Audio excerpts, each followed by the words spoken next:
This next plant I'm going to cover is a very common plant. It grows in many places in the United States, the Southwest, the Northeast, the Northwest, the Southeast, and in the middle. So it doesn't grow everywhere. What basically, though, it's going to grow around is water. So if you have some steady bodies of water around you, likely you're going to find this plant. So it meets one of my criteria for a really useful first aid plant. So the thing that it's not is that you usually need larger doses of this plant to be effective, but its utility is pretty widespread. It has one action that covers a lot of bases. So see if you can guess this. So it's found in many watery places and one specific action that covers a lot of different problems, and the plant is willow. There are many willows. The genus of willow is Salix. So Salix or Salix is the genus of willow. The family name of willow comes from the genus of willow. It's the Salicaceae. There are two plants in the Salicaceae. There's two genera, or two genuses, which is genuses is really genera, which is Populus, which are the poplars and aspens, and they have some of the same constituents, and Salix, the willows. So what I've started off by saying is I'm talking about willow. The genus of willow is Salix. The family of willow is the Salicaceae, and the two genera in that family are Populus, which is your poplars and aspens, cottonwoods, and they have some of the same constituents, and your willows, which grow in many wet environments throughout the United States and many other places too. So we'll start there. So willow, there's lots of kinds of willows. They're always a woody plant. There are some dwarf willows that grow in Arctic areas that don't get any taller than this, but they're shrubby. They're what are called subshrubs. They're woody. They just don't expand tall because they keep away from the freezing winds. But there are shrubby willows and tree-like willows. As far as what is the best for the medicine I'm going to talk about, the answer is I don't really know. I use all different willows. I've experimented. I've read some literature. I want to suggest one of my favorite places to look for literature on different plants, and it's made by Roy Upton, and it's called the American Herbal Pharmacopoeia. So they're online, American Herbal Pharmacopoeia, AHP. Roy Upton in California has been putting together these monographs on plants, and they're really well done. My only hesitation is that he does it so well that the science will change quickly, and so unfortunately they age. But even so, taking that into account, they are by far often the best thing that you can find written about any of the plants that he's covered. They've maybe done 30 plants now, black cohosh and willow and berberine-containing plants and crampbark. And he just brings together lots of information. So he brings the scientific information as far as testing and lab results and just a lot of clinical information. So he has both sides well covered. And I really recommend going online and seeing if you can download. Of course, he charges for them. They put a lot of work into them, pay a lot of money. For the American Herbal Pharmacopoeia. I hope it's all right that I'm suggesting these things to some of you. I'm trying not to do this as a sales rep, but I know people that really work hard to bring herbal medicine to the forefront, and I think that Roy has done this with these monographs. So he did one on willow, which I learned a lot from. And one of the things I was trying to figure out from his monographs, a monograph is just a long paper with a lot of details on a subject, in this case a plant. One of the things about willow is just not really clear which plants are richest in the salicylic acids. The salicins is the broad name for the bunch of the constituents that also show up in aspirin later. But even, so I'm talking about a specific group of chemicals, salicins, but even in that realm, it's not even clear that that's the only thing that works in willow.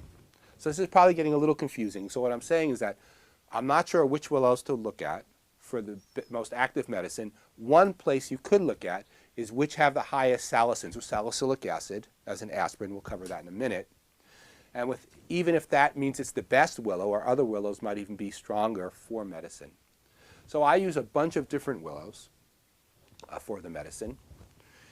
And I don't really have any excellent determination which ones I use. Often, it's whatever it's whatever is near me when I'm doing first aid, because there's often willow somewhere in an area where I am. The part that we use for willow is the inner bark. So at one point, we'll try to show a demonstration of how to take the bark off willow. But even before we get to that, how to take the bark off, you have to be able to identify it. So when willows are making their pussy willows, when they're making their catkins, it's one easy way to identify it, but lots of the parts of the year, it's not that. So just study and learn. But one trick with willows, by the way, is that they have a flat bud that has only one bud scale. So you have to know what I'm talking about. But if you look at the buds on a willow branch, the bud only has one bud scale, and this bud is pressed to the stem. So we'll show photographs of this on the site. And looking for that is really helpful. But as with every plant, you have to know, you don't want to be wantonly taking groups of plants and using them for medicine if you're not sure what they are, genus or species. So I'm saying that you can probably use any salix species, any willow species, but make sure that it is willow and not some neighbor like buckthorn that you give to somebody and all of a sudden they have terrible cramps, because that's what buckthorn can do. So back to the bark. So it's the inner bark. Plants have three sections, and I'm going to just draw a quick diagram here on the board. So when we talk about taking the inner bark of a plant, there's three sections to a woody plant. And they're kind of like this. There's the heartwood. The heartwood is the middle of the plant, and it's by far the most circumference. It takes up the most room. It's the structural part of a woody plant in order to just keep it structurally sound so it stays up.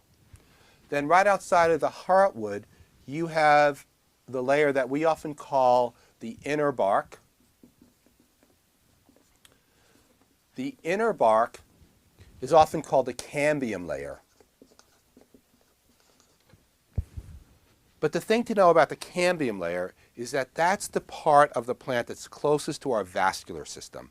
In other words, all the nutrients and water and the products of photosynthesis travel through this, what we call the inner bark, is also called the cambium layer. It's the vascular section of woody plants. It's where stuff flows up and down the plant. The middle of it, the heartwood, is structural. Then there's this part, and then there's one more aspect, and that's called the bark. So as opposed to the inner bark, this is the outer bark. And depending on how old the branch is, will be how much outer bark there is. So you want the inner bark, and this can get complex, but it's important to learn. So the heartwood, the part in the middle, is usually not very strong medicine.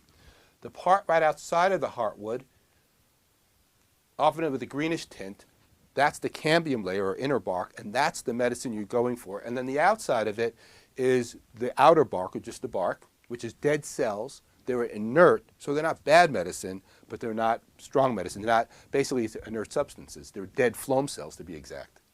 So this part right out here, so if there's just a tiny bit of outer bark, just a tiny bit, you can usually just leave it there and use it. But if I get an old willow stem, so an old willow stem falls down and I'm getting my medicine, the outer bark might take up this much space, right? And that's way too much to make medicine out of. I have a lot of inert material, so I would take the outer bark off. So it's the inner bark that you want. And I hope this makes sense for folks when they're gathering bark medicines. It's usually the inner bark that you want. So with a willow stem, you basically, if you gather it at the right time, once again we can try to show this, you would have a stem. You can take your sharp knife and make a slit down the lengthwise, and sometimes you could just peel off and just pull that inner bark with the outer bark out of it. So you pull the heartwood stick out, and then you have the bark, and that works great. If you're just going to use willow, on the spot, you can just gather young twigs of willow and then prepare them as tea. If you're going to make medicines with willow, if you're going to make tinctures or other medicines with the willow, then you have to do this process. But if you're doing first aid, we'll talk about the different ways that you can use willow for first aid. But if you're just using it on the spot, you can just use inner and outer bark. And actually sometimes if it's not much heartwood in the middle, the ends of a stem don't have a lot of heartwood in them. You can just chop them up and make a tea. If you're going to make a tea with willow, you have to decoct it. You just can't infuse it. So an infusion is when you have a plant matter and you pour boiling water on it. A decoction is when you put the plant in water and you cook it up like a soup. So decoction is when you cook the plant in the water, and infusion is when you pour the boiling water on the plant. With willow, the chemicals that you want are tightly bound into the structure, and so you have to add heat for a while, in other words, a decoction, to get it. Other preparations of willow, so it's all about the inner bark. You can make a tincture. You can make a tincture with the fresh inner bark or the dried inner bark. It's always the inner bark. Both work well. I've been experimenting the past couple of years with both inner fresh bark and dried bark. I try to use more and more dried bark. All right, so when I say dried bark, I want to be clear here. Dried bark, it sounds like I'm about to talk about dogs. When I talk about dried bark, I mean I've gathered it and I've dried it and I've made a medicine right away. I don't mean old dried material. I don't mean hamster cage shavings. I mean that basically, I go and get a willow and I cut off the bark and then I dry it. The reason I dry it is to make sometimes drying plants makes the medicine stronger. As you can see with each one of these, when I talk about medicine making, there's a lot to it. It's also simple, and there's a lot to it. But if you make dried medicines, you can use a lower percentage of alcohol, which just saves money. And in my mind, I'm often thinking how to make herbal medicine accessible, the widest variety of people, and affordable. And to make it more affordable means lowering your cost of alcohol. And when you dry a plant, you don't have to pull the water out as much. So that's one way of doing it, is just drying it so you can use a lesser percentage of alcohol. More alcohol, but a lower percentage of the alcohol, so you get more medicine. So willow bark, I hope you're all staying with me here. Willow bark is really useful as fresh and dried inner bark tincture. I use it a lot. And also as a tea. And those are the three main forms that I use it. The only other form I sometimes use willow in is just have people chew it up right there. So I haven't discussed yet at all how to make willow medicine, or excuse me, what willow medicine is for. A lot of you will know it as soon as I start to talk about it, but how to prepare it and give it to people. The interesting thing about willow for me is that I didn't use it much for years. I'm not exactly sure why. Maybe I read something about it not being as strong. And then maybe about 8 years ago, I just decided to give it a try. And I find it really effective for what it does. And so I use a lot of willow. You need a lot of willow, by the way. But the beauty, right, is there's lots of willow. Willow is on nobody's endangered list. There's probably some willow someplace that you shouldn't leave alone. But in general, willow is a colonizing tree that grows underneath the ground. The plants are dioecious. Some of them are male and some of them are female. You can look at the catkins, by the way, and see which is male and which is female. I'll try not to get into too much botany here, though willow botany excites me in general. I just really like willow shrubs. And so when you gather it, usually there's a whole stand of it if they're shrubby. And if it's a tree, the limbs break off really easy in storms. Willows are kind of designed to break and grow and break and grow, which is why they have those beautiful craggy appearances. They don't have like the stately beautifulness of a oak tree, which the branches get bigger. You get these big craggy willows and a limb falls off and the limb falls off and a limb grows and a limb grows. And when the limbs fall off, if they're fresh, you can use them for medicine. So I've discussed a lot about willow and my liking of willow, and what I haven't discussed, obviously, is how to use willow yet. So as many of you know, willow is a prime anti-inflammatory. So willow is famous as an anti-inflammatory. And as many people know it, it's because aspirin is made of a derivative formerly made right from the constituents of willow. So aspirin is acetyl salicylic acid. Acetyl salicylic acid. That salicylic in the middle is speaking to the genus of willow, which is Salix. So aspirin, a very famous anti-inflammatory. I'm not talking about the other NSAIDs like ibuprofen. I'm talking about aspirin here. Was originally discovered because people knew that willow was really useful for a wide variety of inflammatory problems. And Other plants too, by the way, like spirea and meadowsweet, also have salicylates in them. Salicylate is the big group. Salicin is one group, salicylates is another group. These are all anti-inflammatory constituents found in willows and a few other plants as well. So aspirin basically is directly derived from willow, and willow still works. Now I want to say that an aspirin might have 250 milligrams of acetylsalicylic acid. You would probably have to eat a tree of willow to get 250 milligrams of acetylsalicylic acid. But when you think about it, when people say, well, willow just doesn't work because aspirin is so much stronger, but then you have to think, well, aspirin was originally derived from willow because people knew that willow worked. So in other words, it's not always a direct correlation to the amount of a specific phytoconstituent of a plant in order to use it as medicine. So aspirin does what it does. It has strong points and weak points. Of course, it has side effects itself.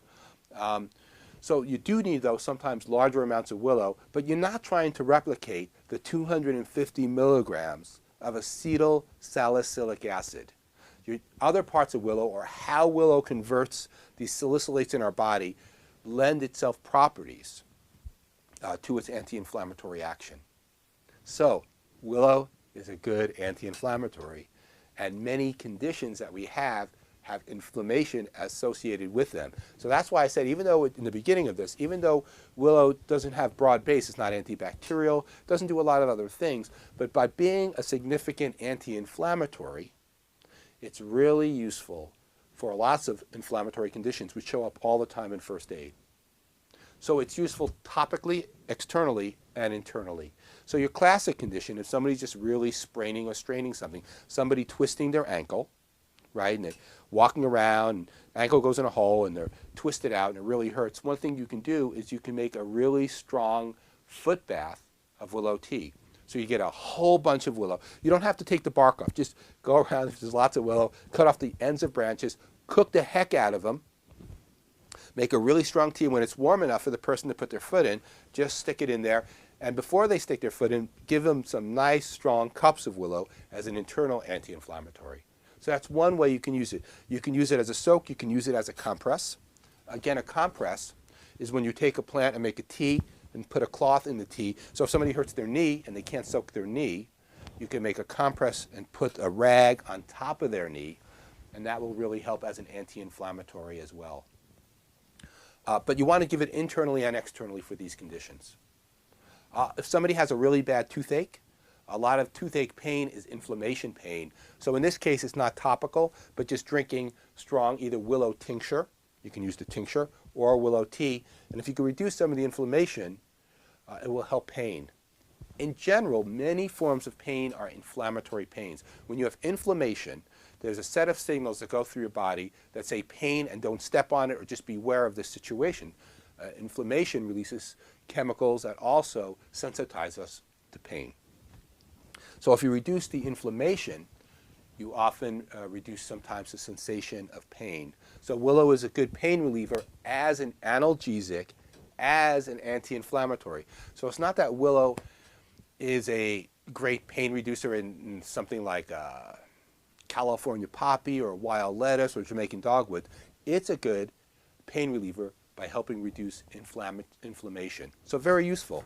I mean, anti-inflammatory, useful for first aid. Pain reliever as an anti-inflammatory, useful for first aid. Use willow liberally.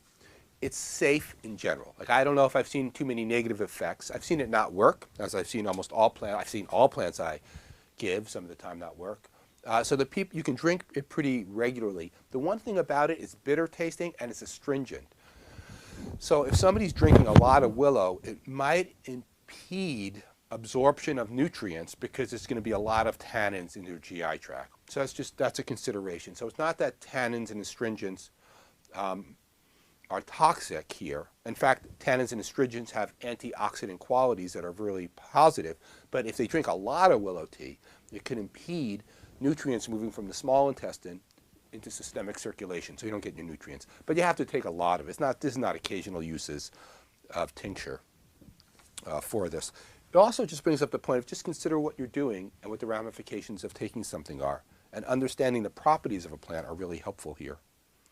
So good for inflammation.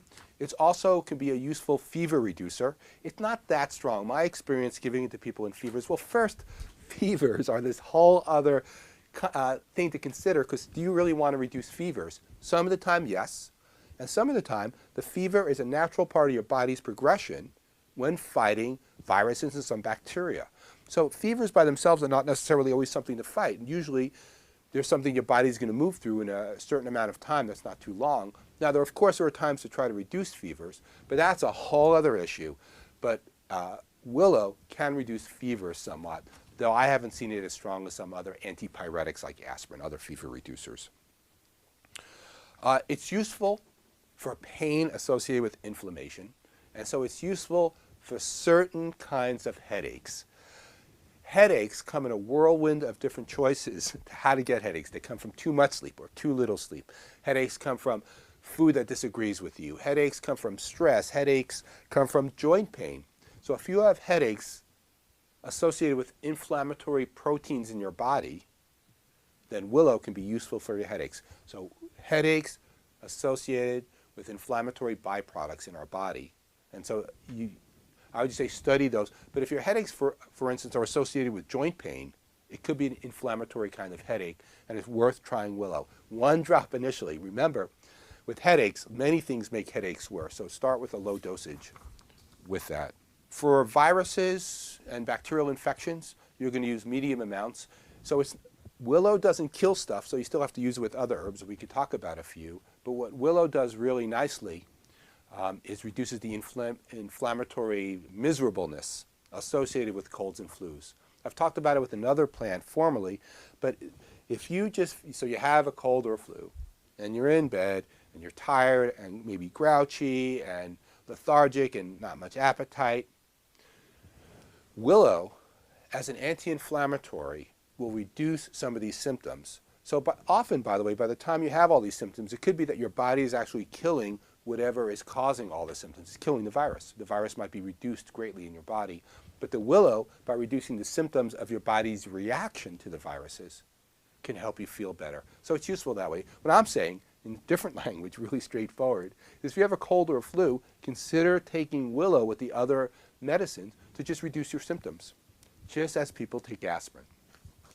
Though they're not the same thing. Willows are initially derived from aspirins.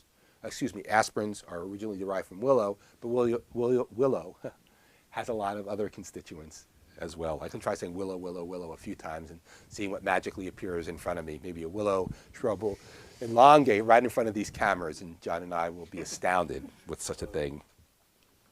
So I want to end this part with willow by talking about some of the pros and cons of willow, which there are. And also, I hope you're getting it. Willow is a helpful plant, and it's really common. Learn to identify it and use it. And now here's some other parts about willow.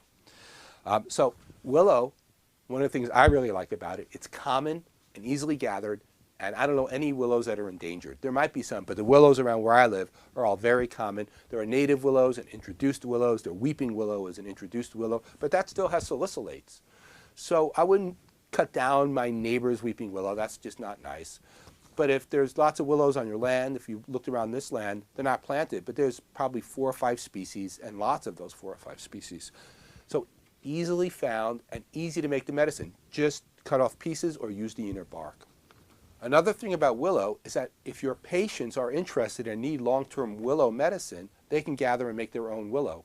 So that's really nice. So instead of having to buy stuff or get it from you, people that you're working with, you can just say, here's a willow, make sure they know how to identify it, and here's how you can make medicine. And the simplest medicine, once again, if they have joint pain, is just making really strong decoction teas from them.